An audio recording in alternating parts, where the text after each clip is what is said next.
the things I was seeing and hearing every day. And so that's really what drove me here to the mountains about 8 years ago, because Crossnor had committed about 15 years ago, was really an early adopter to an organizational trauma-informed model. And that is really became my passion. It is my passion, and what led us to start the Center for Trauma Resilient Communities, which I'll talk more about. I want to tell you just a little bit about, hold on, I can't get it to do this with that up there. Uh-oh, okay. Sorry, let me. Oh, you're good. I'm glad it's not just me that struggles with this thing. It's not just you. It is. There we go. So, hi, you're Watauga, and we're here to talk about resilient communities. You all know this. I mean, this is the foundation of so much of our work. Is my friend Dr. Wendy Ellis really helped develop this concept, and then Pace's Connection and other groups have developed even more around. We've spent most of the last 20 years of our trauma work above that root system. We've been in the leaves up there, really figuring out interventions to support children and families who've experienced trauma. We are just beginning in our field to really address all the social determinants of health and the things we know that are in the root system that are really driving that work.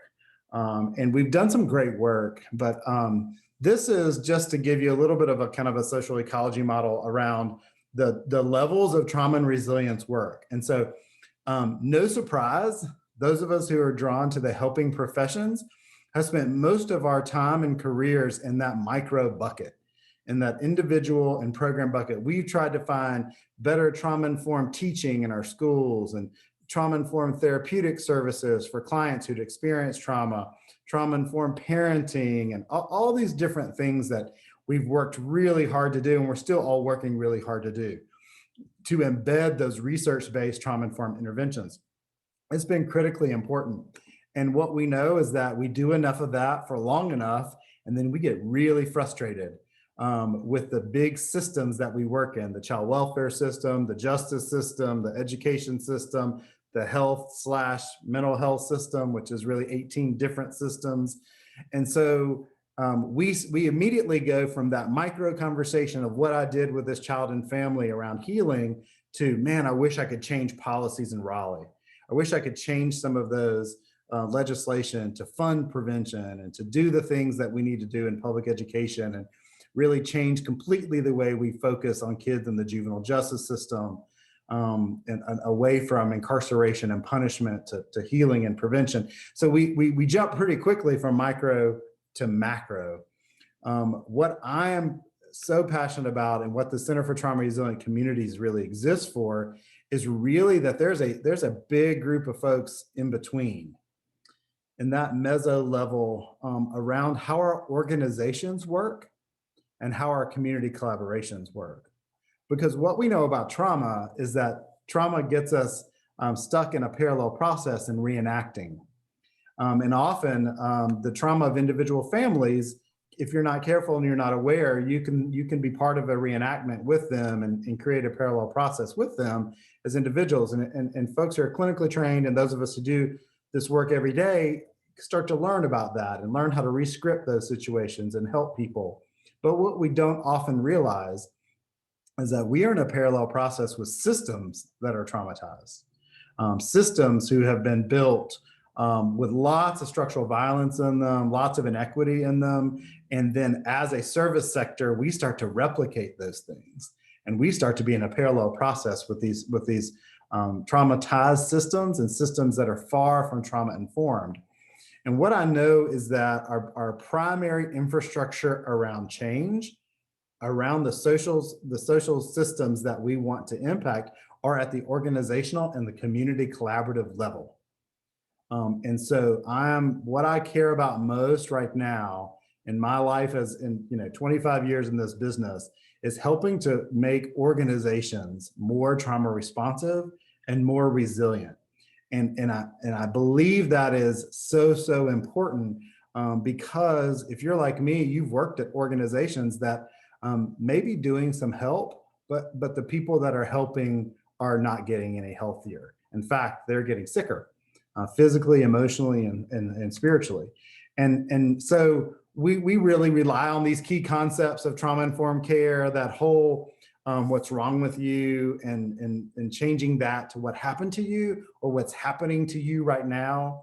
And we're starting to, and as a service sector, really embrace the idea that Dr. Sean Jenwright helped develop about healing-centered engagement, and what we're learning about resilience in asking families and about what's strong in you, and that being the key to building towards resilience. And we are just on the cusp to really starting as a service sector to embrace the Zulu concept of Ubuntu, which is I am because you are. A person is a person through the lens of each other, that we kind of belong together. And what hurts Denise hurts me. And what hurts me hurts Denise. And that kind of connectivity is really, really important. And the places that are not included in so much of this work are the very places we are asking for this work to sit. And that is in helping organizations. And helping organizations, we are starting to learn more about the science of resilience, and more about trying to get those positive outcomes to really outweigh those negative outcomes. And what we're hoping to do is to really move that fulcrum in the middle. And so those positive experiences really start to outweigh even some heavy negative experiences. And we're doing better about using the research that Harvard and other people are doing in my world around understanding what makes children be able to bounce back, and children to be able to thrive even in the face of adversity.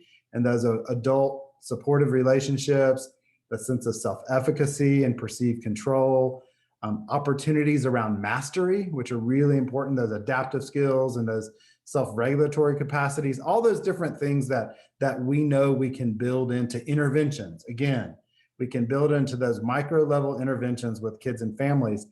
And hopefully we're going to get better about understanding that sources of faith and hope and cultural traditions are a big piece of resilience for folks. And we need to embed and embody those things within our work. So this is all stuff you're probably familiar with, things you're probably talking about in your organization, is responding to trauma, building resilience, working with individual families. What is missing from that is understanding that organizational stress. We are both experiencing stress from our clients. We know trauma is contagious, and that we are experiencing those impacts of secondary trauma there on that side. But for many of us, we're also experiencing trauma from those systems that were not organized nor developed toward healing. Often they were organized and developed with very different outcomes in mind.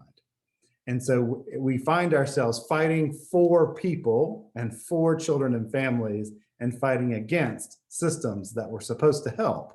And that stress can start to leave us like this poor guy. I don't know if you identify with this, but the head on the computer and that energy wind on his back is just done. There's just not enough left. And there's ways to address this. But first we have to acknowledge is that what we know about the individual is that when your internal and external resources are overwhelmed, you experience trauma. For organizations, the same is true. That long period of time where we are in an excessive activation place as a system, it starts to have a wear and tear on an individual body, but also starts to have wear and tear on the systems that we're in. And so we know how chronic stress impacts individuals. We know that it starts to impact our autonomic nervous system.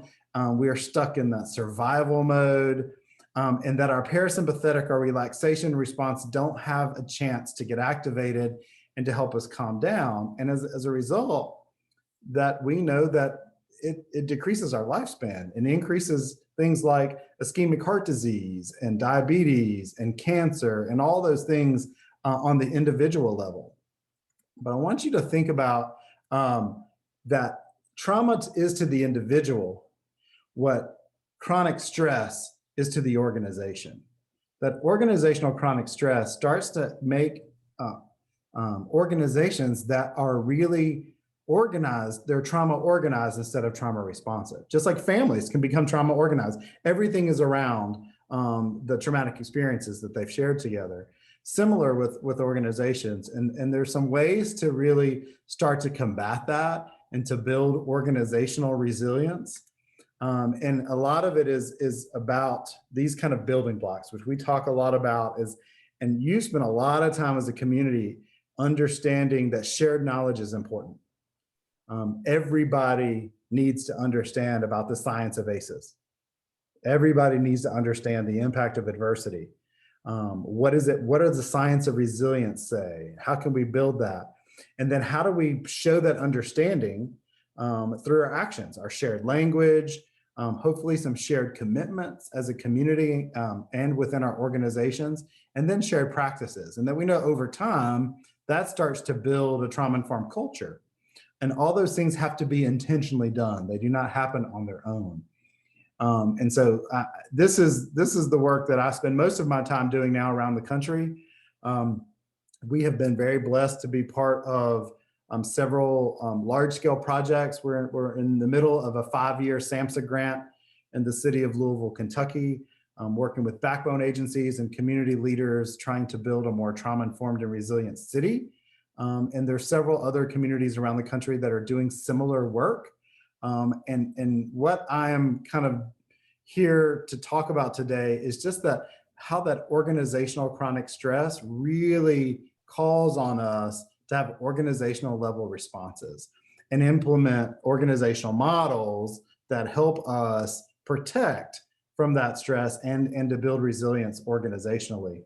I think the most important part of this is it's an inside out work. It is, you are not going to get, I am not going to get decisions from Raleigh, no matter which budget they choose, the governor's or somebody else's, none of them are going to include things that help make our organizations inherently stronger and more resilient. It really starts with, for each of us in the helping profession, this internal work around ACEs and trauma-informed culture, understanding organizational chronic stress, compassion fatigue, the science of resilience, and then to really commit to some trauma-informed norms and values, and start with that at our leadership level, how our boards work, whether that's a school board or a nonprofit board or a public health board, how our leaders make decisions. We know a lot more now about transformational leadership. What we need is the lens of trauma and resilience overlaid on transformational leadership and how that helps make healthier environments. And then how we make decisions about our programs. We immediately want to jump to what we do with clients. And often we create some incongruency because we are not doing the work that we're asking clients to do. We're asking clients that come with all kinds of vulnerabilities to be honest, to be open and to share their story and to try new things and practice new strategies. And yet we are not doing the same level of work at our organizations. And that is why we continue to struggle with burnout and turnover and compassion fatigue. And there are ways to really help prevent that.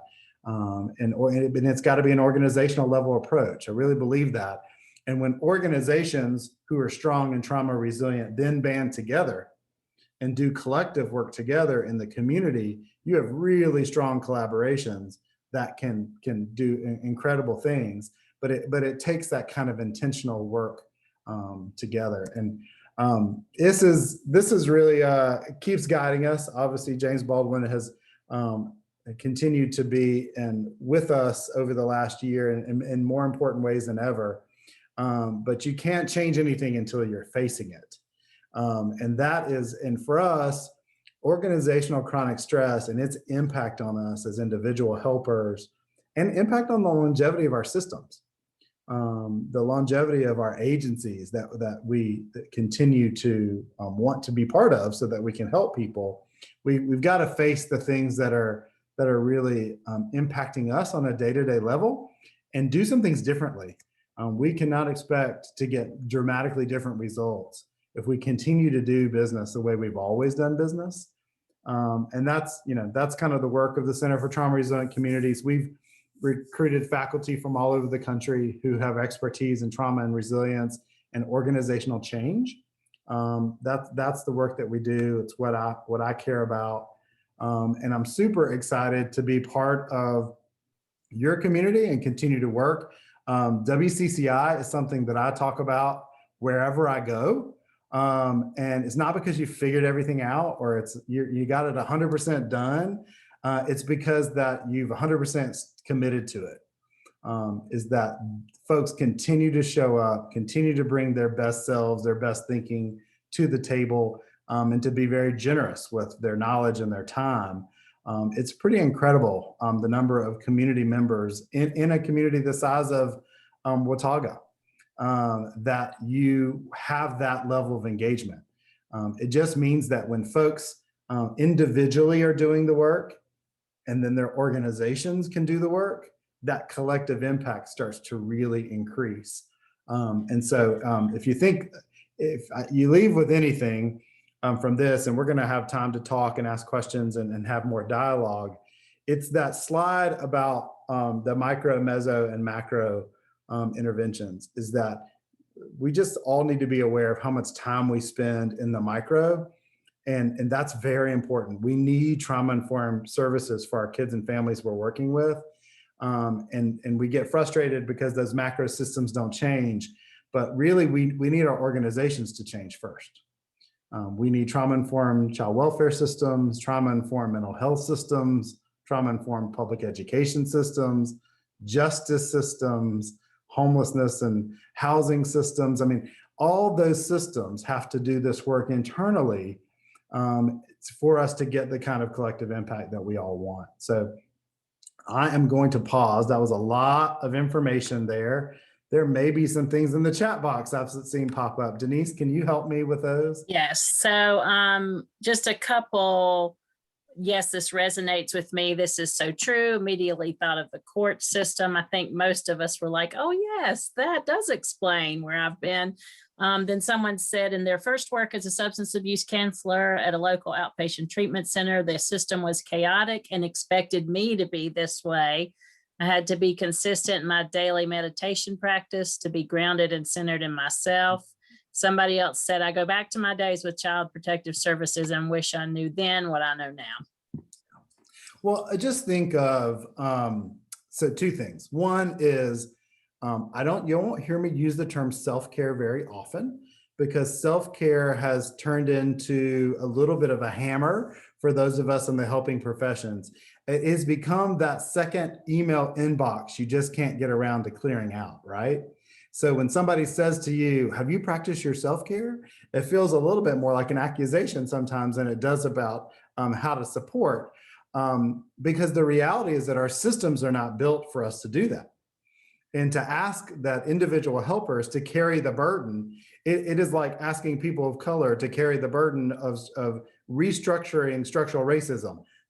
They didn't create it, right? And so there's a lot of work to be done, but for other people. The same is true in the helping professions, is that we have to help our organizations to be more resilient before our people can really access their self-care. It doesn't mean that it's not important for individual people to do their work, but you won't hear me talk about it a lot. We talk more about team care, what we call squad care, and how we can loop together and organizational care. And so the best example is if you started a new job and you've gone through orientation.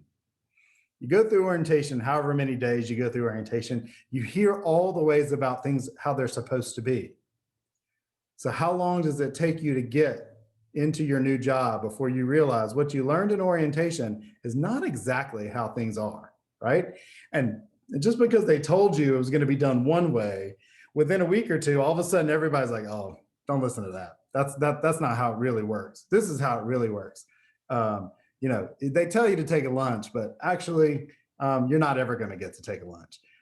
We do a lot of work with school districts, and inevitably superintendents say to us, we just want, and principals, we just want our teachers to take a lunch and take a break and eat and feed themselves.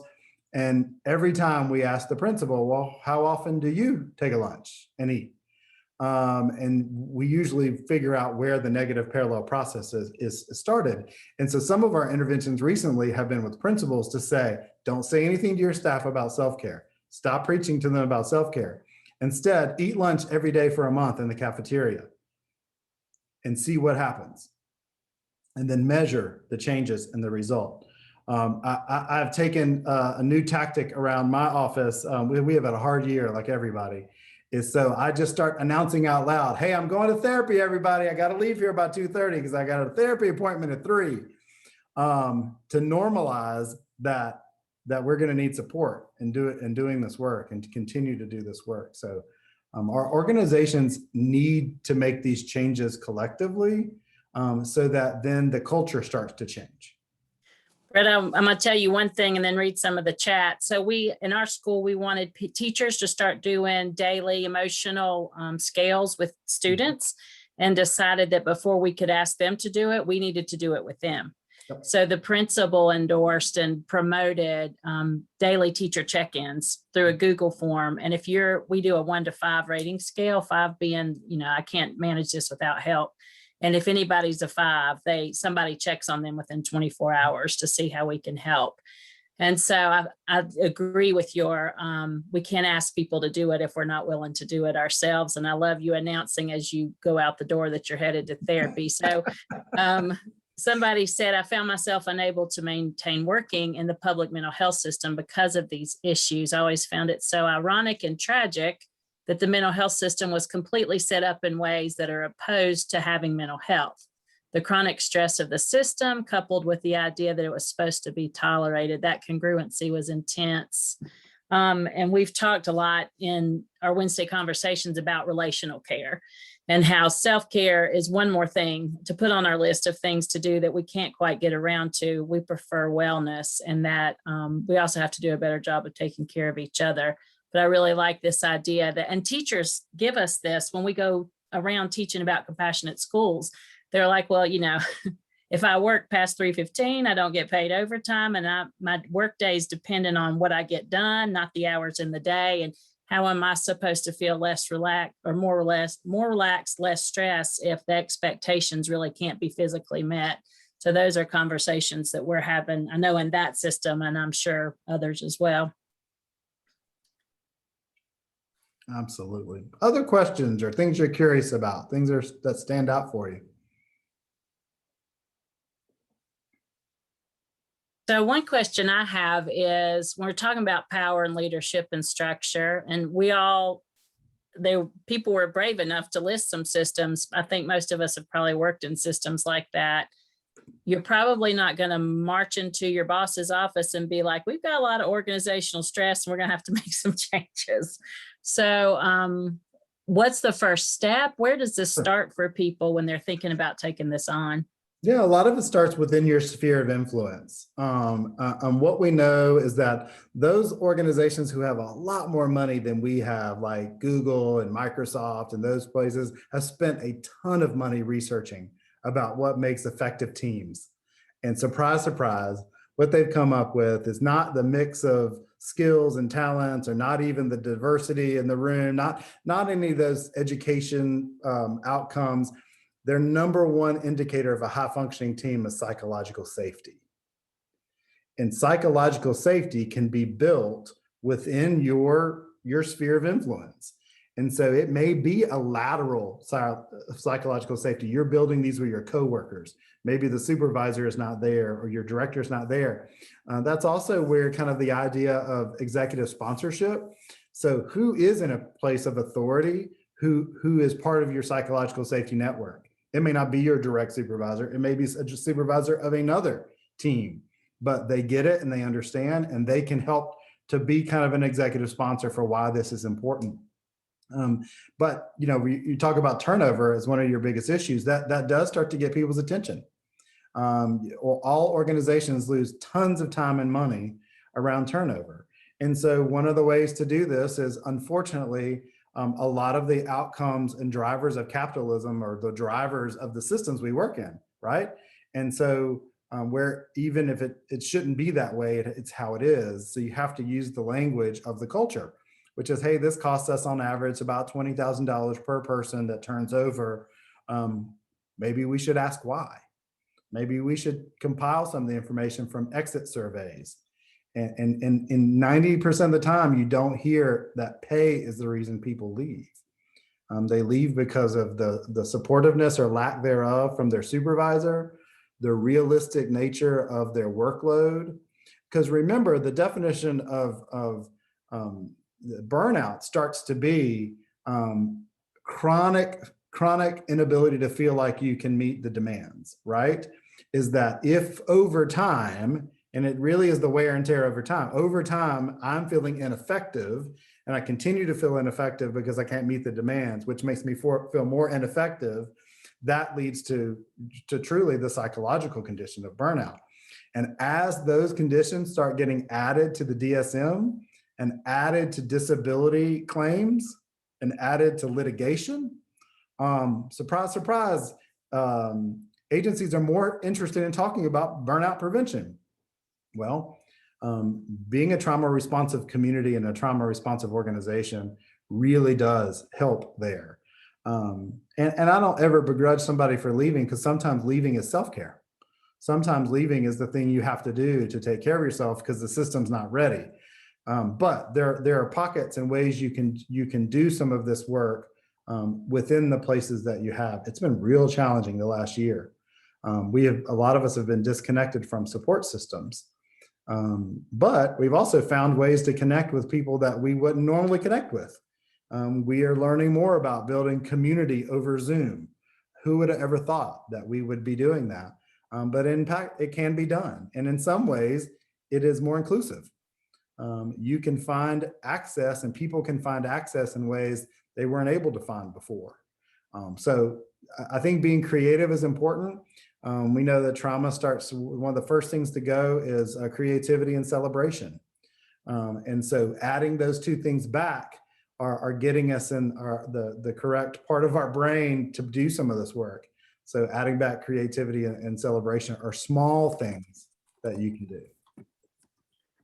I'm writing down your comment. With trauma, one of the first things to go are celebration and what? Creativity. Creativity. Yeah, I like that. It's why, it's so hard for when we're working with a family that is in a chronically stressful environment to talk to them about doing things different. Doing things differently you have to have some brain space and you have to be out of a survival mode. You have to be in that strong prefrontal cortex to be able to do some of that. And we want them to do that outside of safety. So that's why we first begin building safety for them, so that their nervous system can relax enough so that they can be creative. Well, our organizations have the same problem. I like to call it organizational alexithymia. And if you're not a clinician, alexithymia is when your feelings get disconnected from your language. And we don't. So if you've ever worked with a client, especially young people, and say, how do you feel? And they say, I don't know. It's because they don't know. They're not being obstinate. They really don't have a connection between language and emotions. And our organizations have very poor emotional literacy. We are either stressed and tired, or we're going on vacation, or just back from vacation, right? Those are the two states we know. So we have to be really intentional about building organizational emotional literacy. Everybody, every day, all the time, need to be able to do self-scans and check in about emotions from top to bottom. And it matters. And that organizational literacy then builds to the ability to be able to ask for help. It's why we do community meetings. At every single time we gather together, we ask about emotions, we ask about goals, and we ask about who you will ask for help. And those are one of our trauma-informed tools to be able to acknowledge that people are more important than tasks. Let me say that again. That people are more important than tasks. And if your meetings immediately start with tasks, you have just denied the humanity of the people in front of you. So I'm glad you brought that up, because I was actually getting ready to. Because one of the more powerful things that has happened to me when I have been with you is, so I'm a person who has done everything by myself. And for many years, because I come from a trauma background, wasn't even aware that a concept such as help even existed. And so it's just as I've had children and kind of gotten more comfortable with the idea of help, which has been really trying for me this past week and a half, having to accept, having all this help coming my way and not being comfortable or familiar with that experience. It was almost as big of a growth experience as the actual event. So one of the first times you and I were talking and you said, what's your purpose for today? Something, and who do you go to when you ask for help? And that the expectation, not if you need help, but that you are going to need help and let's make a plan for that. That was monumental for me. And one of the things I love so much about what y'all do. So is that part of a model that you do? Where did that come from? Can you talk a little bit more about that? Sure. A lot of this came from the seminal work and organizational trauma resilience and organizational trauma-informed care really came from Dr. Sandra Boone. And she is one of the most prolific writers on organizational trauma-informed care. And the community meeting is a science-based tool. It is 3 questions.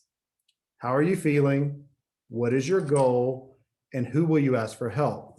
And the reason that's based in trauma science is that alexithymia, we talked about being able to identify feelings as a beginning. It acknowledges a person's humanity, acknowledges that they have feelings, and they should be able to identify those. And that grows with time and practice. And that the next question is having a goal is because goals are trauma informed. Having a plan for the future is a part of resilience. Knowing what your goal is and having the people around you know what your goal is really important. And then who will you ask for help? Not if you need help, but when you need help. So the expectation that all of us will need help every day, multiple times a day, probably from multiple different people. How many of you have worked with a client who starts to tell the story? I see Tiffany's face and I know exactly that she has experience over and over in her career. Someone this has happened and then that has happened and then this has happened and then that has happened and then this has happened. And you just want to say, why didn't you call me? Why didn't you ask for help? Why did you wait until there was no housing, there was no safety, there was no food, there was no clothes, there was nothing? Literally, you got to the most desperate point before you picked up the phone to call. And we say that to them as if they should have known how to do that, when we don't know how to do that. We don't embed, we talk about embedding and embodying. Embedding and embodying the science of trauma and resilience and the practices of trauma and resilience are knowing how to ask for help. And when your supervisor does a trauma-informed supervision with you, and that trauma-informed supervision includes talking about your emotional safety plan and when you're using it and how you're using it, talking about how your PTO is being used or not used, talking about when I've had to say, you've not asked me for help this week. I'm not sure what's going on. Have surely you have not just been so self-sufficient that you didn't need help this week. I mean, those trauma-informed supervision is a thing. It is real. And so, we made a decision organizationally, and believe me, Crossner has been on this journey for 15 years, and we have a lot of work to do still. It is not a destination. We go back to these principles every day, just like wellness or being centered. How often you get centered in the morning, and then how long does it take for you to get dysregulated, right? It doesn't take very long. Organizations do the same way. And so we have to have practices. You have to have commitments. You have to have rituals to come back to over and over again to keep you in that place. We made the decision over a year ago, long before the pandemic, that our people wanted access to behavioral health care, but they weren't getting it the way they needed to. And even the $25 copay was a barrier. And so we found a way to negotiate with our health insurance carrier to say, we're going to have 0 copays on mental health coverage, 0 barrier, so that you can go as often as you need without having to come up with that $25 every time. And that's helped. And lo and behold, this year we've needed it more than ever. And so some of those organizational decisions can really come into play around wellness. I'll say one thing and then see if everybody has experienced this. The organizations around the country that we're working with that are stuck, that we regularly see organizations that are stuck. They just keep cycling, doing the same thing over and over and getting more and more frustrated about why they're not getting something different. What we're finding both in research and in practice is that those organizations have unresolved grief. They have unresolved losses. And until that we build structures and we help them build structures and processes to deal with those losses and that organizational grief, they're not going to, it's just like a person's individual trauma story and trauma healing process. We have to create spaces to grieve. And our organizations have a lot of losses. People disappear, people retire, people quit. We have deaths of clients. We have serious illness of people you work beside every day. And we kind of act as if that doesn't have an impact on our organization. But unresolved grief and loss in the organizational context will really create a stuckness there. And that those organizations lose their creativity. They lose those kind of executive functioning. They make silly mistakes or mistakes they wouldn't normally make. You see those things start to come up. The pandemic has made all of us forget our keys a lot more often, or I keep forgetting words, words that I know. There's a lot of my brain that's worried about other people's nostrils and how much moisture is coming out of them, right? I'm trying to survive here. My brain is really spending a lot of energy thinking about sickness and illness that I didn't have to think about a year ago or more. So then we make mistakes and if we don't acknowledge those losses. I had the opportunity to work with 2 graduate school classes yesterday and taught them a tool about organizational grief and dealing with organizational trauma. And we did a very short group process about what it's like to be a grad student this past year and all their losses that they've experienced, all the emotions they've experienced. And before we get to the future, you have to deal with those pieces. There's some comments in the chats. Let me read them to you. I think we've all, especially in WCCI, been talking about what you just said about, as things are going back to some form of normal, how do we help people grieve and process what's happened to all of us in the past year? But back to talking about asking for help, and several of those of us who have trauma backgrounds are agreeing that ultra independence is a trauma response. So they wanted you to ask the 3 questions again, and they are: how are you feeling? What is your goal for today? And who can help you? Is that right? Who will you ask for help? Who will you ask for help when you need help? Mary Beth, I'm seeing some folks who've done lots of community meetings with together in the past. It's every time. You don't, you do it every time. And so another comment was, I'm not sure if anyone else feels this way, but after working with children who've experienced trauma, I often feel guilty for feeling worn out by what I had to hear every day. I think sometimes as providers, we don't want to feel bad because we know that the clients are actually the ones going through the trauma, and had some agreements with that. Hold on. Lost my spot. Okay. So, you were saying making it part of the culture. I loved what you said about walking through and saying, so nobody's needed my help today. I'm not sure what's going on here, but really embedding it into the culture of my expectation is that you will need help and that you'll be coming to me for help, and really opening the door for that to happen. Yeah. Yeah. And it's, part of what we acknowledge. So Denise, you talked about, you've been open about your early childhood trauma and your ACEs score, is to say, gosh, Denise, what an amazing tool you use to survive. You use your ultra independence to survive. And it really took care of you, and it guarded you, and it took care of your heart, and it got you where you're going. And maybe that tool doesn't work anymore. And maybe you don't need a tool like you used to need it. And so how do we do something different? And some of our organizations are in the same place, is that we've used tools to survive, that we don't have to always keep using. We can use some different tools. And I consider myself to be fairly trauma informed, and what you said about expecting clients to do differently. I can think of 4 times since Christmas that I've said to a parent, why did you wait so long to call me? Why did you wait until the internet got turned? I said it 2 days ago. Why did you wait? And so we're very creative in the ways we say what's wrong with you. So nobody says, hey, what's wrong with you anymore? Like we've learned you can't say that. We say it with our facial expressions. We say it with our eyebrows. We say it with our posture. We say it in all these creative ways that make us sound like good, compassionate helpers, but we're still saying what's wrong with you. Boy, that's powerful stuff to be handed today. So that's definitely a lesson for me to be pondering on now. Some more comments about, hold on.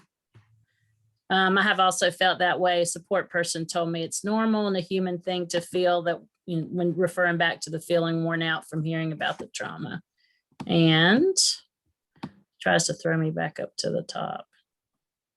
That they would be concerned if I wasn't affected by what I held space for every day. But instead, we don't do that. We can tend to fall into that martyr category where a new helping person comes on and we tell them our worst stories about how we never slept the first 5 years of our practice and how we worked 100 hours a day and how we do that. We kind of glorify grind culture. We glorify boundaryless working. We glorify burnout in lots of ways. And so for a young professional that's coming into the field, they start to hear orientation said one thing, but reality says that this is part of what it is. And more young professionals are saying, I don't want that. I don't want that. It's not about income. It's about my balance. They've learned it before we did in some ways. And we call them entitled and we say all kinds of really negative things based on generations, but really they're just more balanced, a lot of them. And they don't want to be boundaryless. I was told clearly in a mental health agency that I should be glad to work through lunches. Susie put in there. I mean, yeah, that's the kind of thing is your body does not need fuel. You do not need to take care of your body. You need to deny your body. I mean, all of us have done things at the detriment of our own health to do this work. And that should not be the way. Because at the end, so people really talk a lot about burnout and people leaving. That's not what scares me. It's the burnout and staying that scares me, is the number of people who are completely burnout, psychologically, diagnosably burnout, and they stay. And they're working with a vulnerable population that really needs more. And our organizations have a big role in that. We have to re-script that story at the organizational level. Brett, something that I thought about can you hear me first off? Yes, yeah, I can hear you, Tiffany. When Denise was talking about the interdependence, I also just was taken back to the Appalachian culture here, that's such a strong trait. And then it also made me think of, has that come from just, maybe generational trauma too? Like it's one of our strengths here in Southern Appalachian, but just had me thinking, my wheels turning is that coming from a place of trauma too? Yes. So as we know, trauma over the course of a life starts to look like a personality. Trauma over the course of a couple generations starts to look like family culture. Trauma over many generations starts to look like community culture, right? And so our Scottish Irish immigrants, which is a large part of who were the first people in Appalachia, that culture of, they didn't have anything, so they were very creative. They did things on their own. They were very independent. And so there's some really great survival pieces to that. And we should celebrate that. And we should say, hey, does that still work? I was doing some training this week with some rural healthcare providers. And they were saying, this is what we're experiencing with the culture of the folks we're trying to serve. And at the same time, the staff were saying, but I don't want to talk about my trauma. I didn't sign up for that. But yet you want people to come into your clinic and talk about the most intimate things about their lives and their bodies. And you've got to create safety for them so they can be able to do that. And it's hard for all of us to talk about our trauma. But if we can't do the work ourselves, it is really hard to lead other people through the work. Yeah, so then Brenda, it just creates this sorry, Tiffany. cycle. Yes. Sorry, so Perpetuate then the I was just cycle. saying it creates this cycle that is never broken yet. Yeah. A couple people to ask you to repeat. I only got the first one. There was 3. Trauma over the course of a life starts to look like personality. Do you remember what you said the other 2? Yeah. So you say, well, that Denise, she never asked for help. She's a martyr. She does it all herself. She never lets you help her. Da, da, da. It starts to look like her personality, right?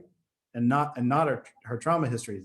But after a couple other people in her family have that experience, they're all having the same personality characteristics. Well, that's just their family. However, we said that about families.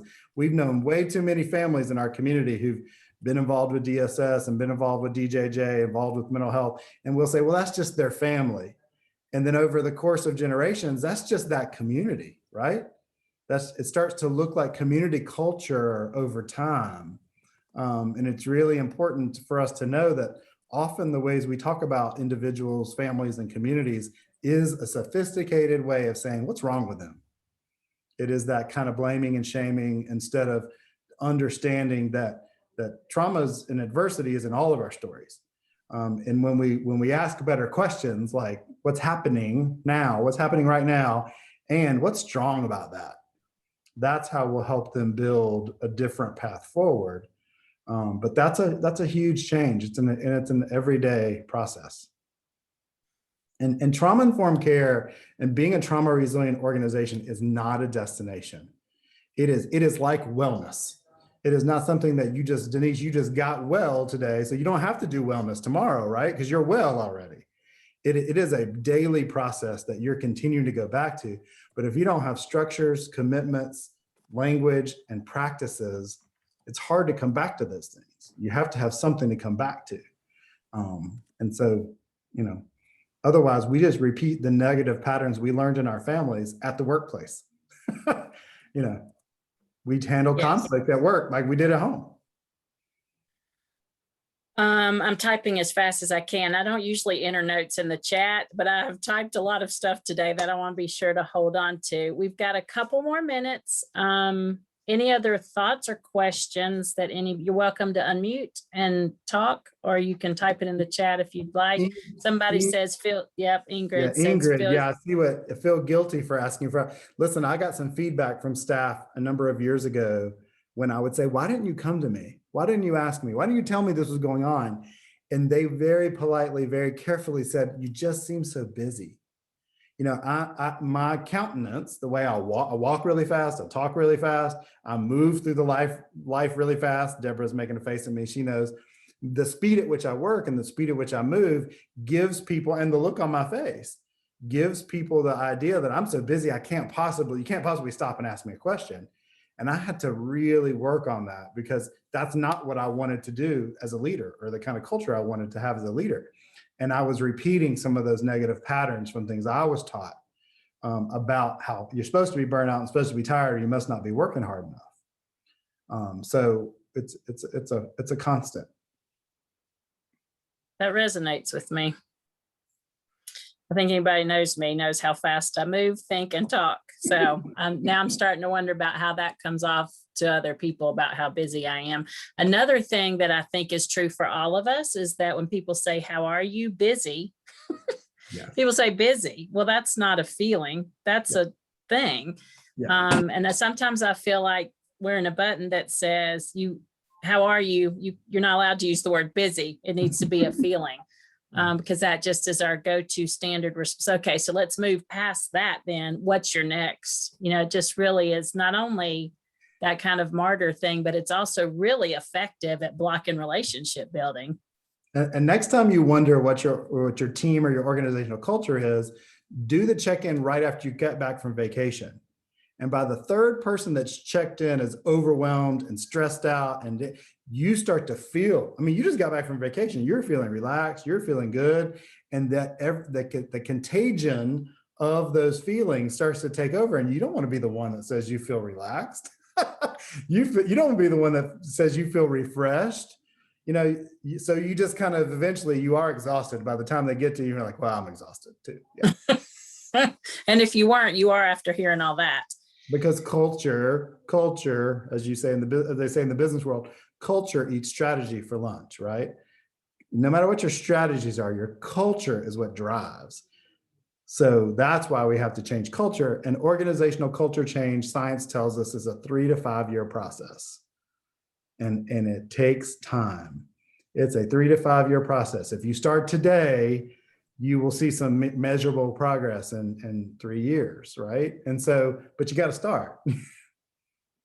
Yeah. We've got a couple minutes now. We'll start wrapping up. Anything anybody feels like they really need to say before we let you go? I know I'm going to start. I love learning about stuff and then changing as soon as I leave. So I believe in rapid shifting. So I know there's a couple things that I'm going to start doing differently. One of which is, instead of saying to people after the event, why didn't you call me? I'm going to start saying regularly, I'm somebody that you can ask for help, whether they seem like they need it or not. And then maybe when they do need it, they will have remembered that I've said that 5 to 10 times before that event happened. So lots of really good information to help us with our own individual kinds of things. Brett, thank you so much. I always learn so much when I'm with you. Appreciate you making time for us. While you did not promote anything to do with yourself, the Center for Trauma Resilient Communities is available to do consultation with organizations if they are interested in that. So if you can't find Brett, get in touch with me. I'll put you in touch with him. And appreciate you making time. Hope you have a good rest of the day. You said at the beginning, those are not real flowers behind you, but a backdrop. So nobody needs to be jealous of where you are. No, I'm in Avery County where it's going to snow tomorrow. This is just my act of resistance and saying spring will eventually come. Sounds good. Thanks, Brett. I hope you have a good rest of the day. Have a good day, everybody. Thanks, everyone. Look forward to seeing you next Wednesday at noon. Thanks and take care. Bye, Brett. Thank you. Thank you.